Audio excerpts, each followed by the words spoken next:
Hello friends, welcome to my Vinita super classes. आज हम लोग बिहार बोर्ड के क्लास 6 के अतीत से वर्तमान में पाठ 1 का भाग 2 देखते हैं। पाठ का नाम है हमारा अतीत।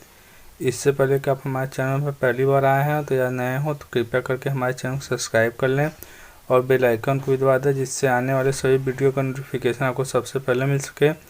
और हाँ, अगर अभी तक आप लोगों ने पहले पाठ का भाग नहीं देखा है तो ऊपर बटन में लिंक दे दिए हैं, आप लोग वहाँ जाकर देख सकते हैं।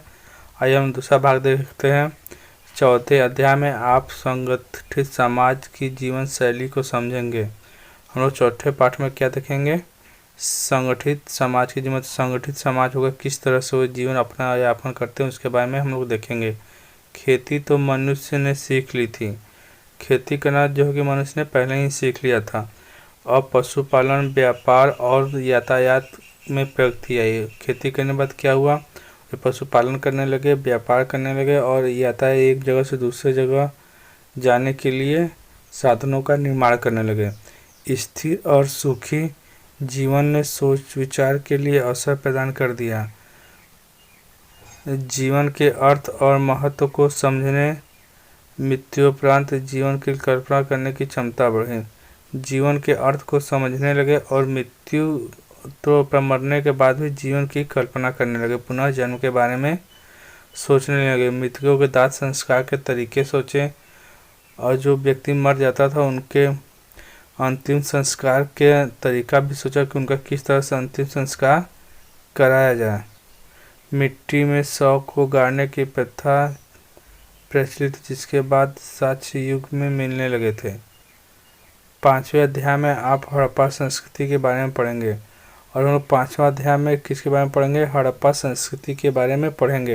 हड़प्पा संस्कृति कैसी थी, उसका विशेषता किस तरह से था, वे किस तरह से अपना जीवन यापन करेंगे, इस सब बारे में हम लोग पढ़ेंगे। यह वह चरण है जब मनुष्य ने अन्य अर्थों में सभ्य जीवन आरंभ कर दिया था। हड़प्पा संस्कृति का यह वह चरण होता है मनुष्य का जिसमें जीवन जो है कि मनुष्य क्या करता, सभ्य जीवन जीना प्रारंभ कर दिया था। हम लोग आगे देख लेते हैं। मगर लिपि विकसित नहीं होने के कारण अपने इतिहास के लिखित साक्ष्य नहीं जानते हैं प्यारे बच्चों। वे तो जीना उस तरह से प्रारंभ कर दिए थे, लेकिन उनका कोई लिखने का तरीका उनके पास नहीं था, इसलिए उसका कोई साक्ष्य नहीं मिल पाया। पुरातत्व या जमीन के नीचे गड़ी वस्तुओं की खोज और अध्ययन से इस संस्कृति की विशेषताओं को हम लोग जानते हैं। जब कोई लिखित साक्ष्य या लिपि नहीं था, भाषा नहीं था, तो हम लोग कैसे जाने? तो जो पुरातत्व विभाग या जमीन के अंदर जो नीचे गड़ी हुई वस्तुओं को निकालते हैं और उनका अध्ययन करते हैं, खोज करते हैं, उस कारण हम लोग उनकी संस्कृति की विशेषताओं के बारे में हम लोग जान सके। अब नगरों का विकास हुआ और उसके बाद क्या हुआ? नगरों का, शहरों का निर्माण होने, प्रशासन तंत्र, नगर निर्माण को योजनाबद्ध रूप, व्यापार, कला और धर्म आदि जीवन के अनेक क्षेत्रों में मनुष्य ने एक उन्नत शैली अपनाया। अब धीरे धीरे क्या हुआ? नगरों का विकास हुआ, प्रशासन तंत्र का निर्माण हुआ, योजनाबद्ध व्यापार, कला, धर्म का भी निर्माण हुआ और मनुष्य क्या कि एक उन्नत जीवन शैली जीने लगा। इन लोगों को लिपि की भी जानकारी थी और उसके बाद इन लोगों को क्या था? लिपि का भी जानकारी हो गया। अनेक मुहावरों पर उनके लेख मिले। जानते हैं, अनेक मुहावरों पर उनके क्या मिले? लेख मिले, लेकिन अभी तक उनको ये पूरी तरह पढ़ा नहीं जा सका है। लेकिन जो मुहर प्राप्त था अभी उनको अच्छी तरह से पूरी तरह से पढ़ा नहीं जा सका है, इसलिए हमें पुरातत्व सामग्री पर ही निर्भर करना पड़ता है। इसलिए हम उनके द्वारा खोजे गए और शेषों पर ही निर्भर रहते हैं।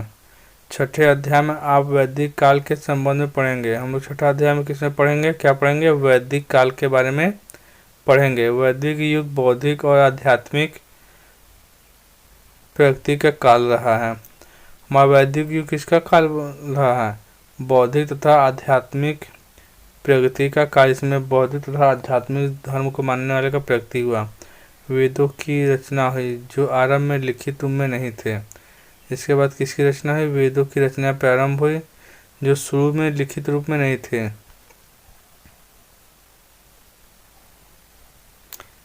इसलिए इनके लिए श्रुति शब्द का प्रयोग होता था। ये लिखित नहीं थे, इसलिए इनके लिए क्या श्रुति मतलब सुनने वाले शब्द का प्रयोग होता था। कालांतर में इनको लिखा गया। हड़प्पा संस्कृति के भी इन चरण के लिए वैदिक सभ्यता शब्द का प्रयोग किया जाता है, क्योंकि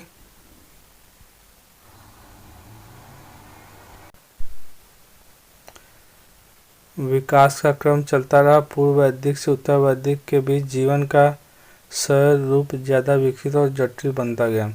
प्यारे बच्चों, धीरे धीरे क्या हुआ, हमारा मनुष्य सभ्य बनता गया, सभ्यता की अवस्था आ चुका था, और वैदिक पूर्व वैदिक से उत्तर वैदिक काल में हमारा विभाजित हुआ, और धीरे धीरे हमारा जीवन सरल और विकसित के साथ साथ जटिल भी बनता चला गया। इस समय हमारा जीवन बहुत ही जटिल हो गया है। हमारा जो कि 7वां अध्याय में हम लोग देखेंगे भौतिक जीवन और बौद्धिक जीवन दोनों रूप में प्रयुक्त हुई। तो हम लोग आधुनिक जीवन और बौद्धिक जीवन, धार्मिक जीवन में प्रयुक्त हुई का एक संबंधित स्वरूप सामने आया। तो ये दोनों लोग में प्रयुक्त हुआ और उनका एक निश्चित रूप हमारा सामने आया। राज्यों के विकास का क्रम आरंभ हुआ। फिर इसके बाद क्या हुआ, हमारे राज्यों का विकास होने लगा धीरे धीरे, और इससे संबंधित सैनिक, प्रशासनिक और राजनीतिक गतिविधियां आरंभ हुई।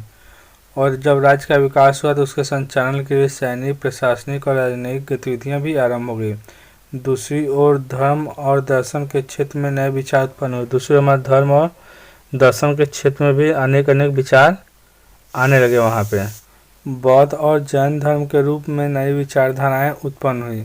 इसके बाद हमारे को बौद्ध और दो नए धर्म सामने आए हमारा, जिनका प्रभाव भारत ही नहीं विदेशों में भी पड़ा। ये जब सामने आया तो इसका प्रभाव भारत के साथ साथ विदेशों में भी पड़ा। इस बौद्धिक विकास के संबंध में आप 8वें अध्याय में पढ़ेंगे। हम लोग 8वें अध्याय में क्या पढ़ेंगे, बौद्धिक विकास के बारे में पढ़ेंगे। आपको शायद यह पता नहीं हो कि इस चरण में बिहार का क्षेत्र भारत का सबसे महत्वपूर्ण क्षेत्र बना। इस बौद्धिक काल में जो कि बिहार जो कि एक महत्वपूर्ण क्षेत्र बना भारत का। विश्व के प्रथम गणराज्य की और भारत के पहले साम्राज्य की स्थापना बिहार में हुई। प्यारे बच्चों, विश्व का प्रथम गणराज्य और भारत का प्रथम साम्राज्य की स्थापना कहाँ हुआ, बिहार में हुआ। इस तरह बौद्ध और जैन धर्म की उत्पत्ति का केंद्र भी बिहार ही था। और बौद्ध और जैन दोनों धर्म की उत्पत्ति कहाँ हुई, हमारा बिहार में हुआ था। अध्याय 9 में आप मौर्य साम्राज्य के इतिहास पढ़ेंगे, और हम लोग अध्याय 9 में किसका पढ़ेंगे, मौर्य साम्राज्य के इतिहास के बारे में पढ़ेंगे। विशेषकर अशोक महान की उपलब्धियों से आप परिचित होंगे, जिसने पहली बार एक कल्याणकारी राज्य की स्थापना की। और हम लोग क्या पढ़ेंगे उसमें, अशोक के बारे में पढ़ेंगे, महान सम्राट अशोक के बारे में। उन्होंने पहली बार क्या किया, एक कल्याणकारी राज्य का स्थापना किया था। हम लोग 10वां पद में देखेंगे मौर्य साम्राज्य के पतन के बाद भारत में राजनीतिक स्थिति को दर्शाता। मतलब मौर्य साम्राज्य के पतन के बाद भारत की में किस प्रकार से राजनीतिक स्थिति आई, उसके बारे में देखेंगे। जो हमारा राज्य छोटे छोटे राज्यों क्षेत्र में स्थापित हो गया। हम लोग आगे देखेंगे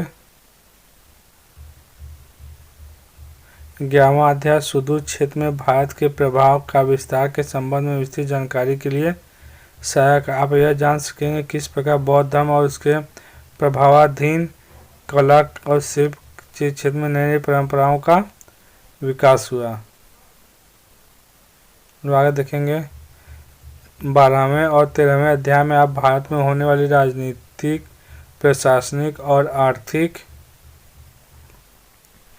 और सांस्कृतिक प्रगति के बारे में जानेंगे, जबकि अंतिम अध्याय में आप इसके प्रमुख इतिहासकारों के संबंध में जानकारी प्राप्त करेंगे। हम लोग अंतिम अध्याय में क्या देखेंगे, इतिहासकारों के बारे में जानकारी प्राप्त करेंगे। बच्चों, उपयुक्त उदाहरणों से आपको यह अनुमान हुआ होगा कि इतिहास का अध्ययन क्यों महत्वपूर्ण और उपयोगी है।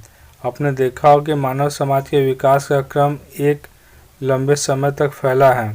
क्या बच्चों, हम लोग जो देखे हैं अभी तक, समझे, अभ्यास पढ़े, इसमें हम लोग देख गए होंगे कि मानव समाज का विकास जो कि बहुत धीरे धीरे हुआ, और धीरे धीरे उनका विकास के साथ साथ वे उन्नत हुए और सभ्य भी हुए। इनमें उत्थान और पतन दोनों बारी बारी से प्रस्तुत हुए। देखिए, जिस संस्कृति का विकास और उत्थान हुआ उसके बाद उसका क्या हुआ, पतन भी हो गया, अंत भी हो गया। जैसे मौर्य साम्राज्य का पतन हुआ, उत्थान हुआ, उसके बाद उसका पतन होने के बाद भारत राज्य छोटे छोटे राज्यों में विभाजित हो गया। इसके पीछे अनेक कारण होते। इतिहास हमें उन कारणों का बोध कराता है। इनके उत्थान और पतन के लिए बहुत से कारक होते हैं। हम लोग इतिहास के अध्ययन से ही इसके कारणों के बारे में पता कर सकते हैं या हमें पता चलता है, तथा हम अपने अतीत को जान पाते। इस कारण हम अपने अतीत को अच्छी तरह से जान पाते हैं। अतीत की जानकारी हमें अपने वर्तमान और भविष्य को बेहतर बनाने में सहायता प्रदान करती है। देखिए, अगर हमें अतीत के बारे में हम लोग जान जाएं कि हमारी इस गलती के कारण हमारा ये काम हो चुका है, तो हम लोग अपना वर्तमान भी और अपना भविष्य भी उस योजना के अनुसार बनाएंगे कि न तो हमारा अतीत वर्तमान जो कि वर्तमान खराब हो, न तो भविष्य खराब हो। यही कारण कि इतिहास को समझना हमारे लिए आवश्यक है और अनिवार्य भी है। इसी का हम लोग इतिहास को समझना हमारे लिए क्या है, आवश्यक भी और अनिवार्य भी। अगर ये सब हम जानेंगे तो आने वाली योजनाओं के बारे में या परेशानियों के बारे में अच्छी तरह से जान जाएंगे। प्यारे बच्चों, वीडियो पसंद है तो लाइक करें, चैनल को सब्सक्राइब करें और अपने दोस्तों के साथ शेयर करना ना भूलें। आपका लाइक करना ही हमारे मेहनत का फल है। गर्व से कहें हम सब भारतीय है। जय हिंद, जय भारत।